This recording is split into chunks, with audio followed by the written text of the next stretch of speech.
The room was filled with wealthy buyers, sharp voices, and confident bids. And then, a boy walked in. Alone. Quiet. Out of place. People noticed immediately, and some couldn't help but laugh. "Does he even know where he is?" someone whispered. He didn't respond. He just stood there, holding something tightly in his hand. No one knew why he had come. No one expected him to raise his hand. But when he did, everything changed. Because what that boy was about to do wasn't just unexpected. It revealed something that left the entire room in silence. Stay till the end, because the truth behind his bid will touch your heart in a way you won't forget. The auction hall was alive with energy, filled with people who understood value in numbers, assets, and rare collections. Every item presented carried a story, but to most in the room, those stories were secondary to profit. It was a place where only the highest bidder mattered. And on that day, it seemed like nothing could disrupt that rhythm. Until he walked in. The boy couldn't have been more than 12. His clothes were simple, worn in a way that suggested life hadn't been easy. He didn't blend into the environment. He stood out, not with confidence, but with quiet determination. People noticed him immediately, some out of curiosity, others with amusement. A few exchanged looks, wondering how he had even entered. The auctioneer continued, presenting item after item, each met with competitive bids. The boy remained silent, standing at the back, watching everything closely. He didn't move, didn't speak, didn't react. But his attention never wavered. Then came a moment that changed everything. An old painting was brought forward. It wasn't the most valuable piece in the room. In fact, compared to the others, it seemed almost insignificant. The frame was worn, the colors slightly faded. But to the boy, it was everything. His grip tightened around the small object in his hand, a handful of crumpled bills. The bidding began slowly. People weren't particularly interested. The numbers rose casually, without urgency. And then, unexpectedly, a small voice spoke. "I'll bid." The room fell into a brief silence before soft laughter spread. Heads turned. The boy stood there, his hand slightly raised, his expression serious. The auctioneer paused, unsure how to respond at first. "Do you understand how this works?" someone called out with a smirk. The boy didn't react to the comment. He simply repeated his bid, his voice steadier this time. The laughter didn't stop, but something about his persistence began to shift the atmosphere. It wasn't confidence in the usual sense. It was something deeper, something that didn't rely on approval. The bidding continued, but now with a different kind of attention. People watched him, curious to see what he would do next.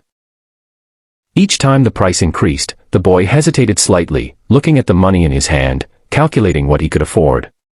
It was clear he didn't have much. And yet, he didn't step back. The room, once filled with casual energy, now carried a subtle tension. Because for the first time, this wasn't just about an item. It was about him. And no one knew why. As the bidding slowed, something unusual happened. The room, once focused on numbers, became focused on the boy. The laughter had faded. The curiosity remained. The auctioneer looked at him carefully. "This is your final bid?" he asked. The boy nodded, his grip tightening slightly as if everything depended on that moment. And in a way, it did. There was a pause. Longer than usual. Not because the item was valuable, but because the situation was. Then the gavel came down. Sold. The word echoed through the room, bringing with it a silence no one expected. The boy stepped forward, his movements slow but certain. As he reached the front, he carefully handed over the money he had, every bit of it. It wasn't much, but it was everything he had. The painting was placed in his hands, and for a moment, he just stood there, looking at it. Not as an object. Not as a purchase. But as something deeply personal. The auctioneer, now more curious than ever, leaned slightly closer. "Why this one?" he asked. It wasn't part of the process. But it felt necessary. The boy hesitated for a moment, not because he didn't want to answer, but because the answer mattered. "My father painted it," he said quietly. The words changed everything. The room shifted. The same people who had laughed moments earlier now stood still, their expressions no longer amused.